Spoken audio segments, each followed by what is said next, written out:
Radu tatap radu, radu sampai menang. Biru di dada, tidak akan hilang. Biru berdarah di dada langit. Panji berkibar, semangat pagi. Kalau kita lihat di Lebaran ini, kita ada juga pusat pendidikan yang dipanggil hub pendidikan. Di sana ada MRSM, datangnya dari kerajaan mana? Semua dari kerajaan Barisan Nasional. UMS datang dari kerajaan mana? Daripada kerajaan Barisan Nasional. Politeknik datangnya dari mana? Kerajaan Barisan Nasional. Ini dibina oleh kerajaan Barisan Nasional di bawah Yayasan Marah pada ketika itu. Ditujukan untuk siapa? Untuk rakyat Sabah dan untuk adik-adik pada ketika itu dan hari ini juga kepada mereka itu.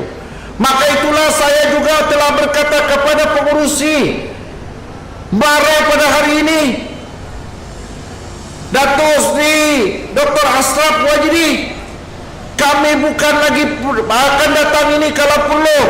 Kita nak juga ada UNIKL di Lebaran ini demi masa depan adik-adik. Kenapa kita nak pendidikan yang lebih baik? Sebab kemiskinan di segenap pelosok yang ada di Lebaran ini, sama ada di Senakan atau di negeri Sabah ini, tidak dapat dinoktakan oleh kerajaan mana sekalipun. Karena sekiranya nak menoktakan kemiskinan ini, yang boleh menoktakan adalah keluarga itu sendiri. Dan sekiranya daripada golongan asnaf ataupun miskin, golongan B40 ataupun M40, hanya pendidikan saja yang boleh menoktakan kemiskinan di dalam satu-satu keluarga. Perkara ini amat penting. Maka itulah saya selalu menyuarakan sekolah-sekolah kita yang daif di Lebaran ini perlu diperbaiki. Sekolah-sekolah kita yang belum ada asrama, kita berikan asrama. Sejak saya jadi ahli parlimen, ada 2 sekolah menengah yang sudah mendapat asrama penuh. Ini kerana apa? Kerana kita inginkan rakyat Lebaran ini dapat menikmati hasil daripada kerajaan yang ada pada hari ini. Tetapi kerajaan kita di negeri Sabah ini tidak pernah memikirkan soal demikian. Apabila kita lihat sekarang ini, yang boleh dikatakan banyak kita tertinggalkan, tetapi masih lagi mereka mengatakan Sarawak nak ikut macam Sarawak, tapi perangai kerajaan yang dibentuk jati diri mereka tidak ikut seperti Sarawak.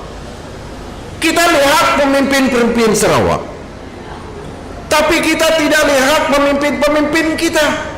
Pemimpin kita yang ada di negeri ini bukan lagi memikirkan soal ini, tetapi soal integriti pun sudah tidak ada. Ada lihat video-video bersebar. Ini perkara yang betul-betul memalukan. Bukan saja kita sebagai rakyat Sabah, tetapi memalukan pada diri kita sendiri. Inikah pemimpin-pemimpin yang nak kita teruskan perjuangan mereka untuk rakyat Sabah? Inikah yang kita mahukan sebagai contoh kepada adik-adik? Jadi kalau tidak, kenapa perlu kita teruskan perjuangan mereka? Maka itu pada 29 November ini, jangan lagi kita menoleh ke kiri ataupun ke kanan. Pastikan calon Barisan Nasional mendapat menang besar di kedua-dua dunia ini. Dan bukan saja di dunia ini, tetapi dimanapun Barisan Nasional bertanding. Bilanglah pada kawan-kawan adik-adik yang berada di mana-mana pun, maklumkan kepada mereka, hanya Barisan Nasional saja yang boleh menstabilkan dari segi ekonomi, politik dan berbagai aspek yang kita perlukan di negeri Sabah ini. Radu tatap radu, radu sampai menang. Biru di dada, tidak akan hilang. Biru berdarah di dada langit. Panji berkibar, semangat pagi.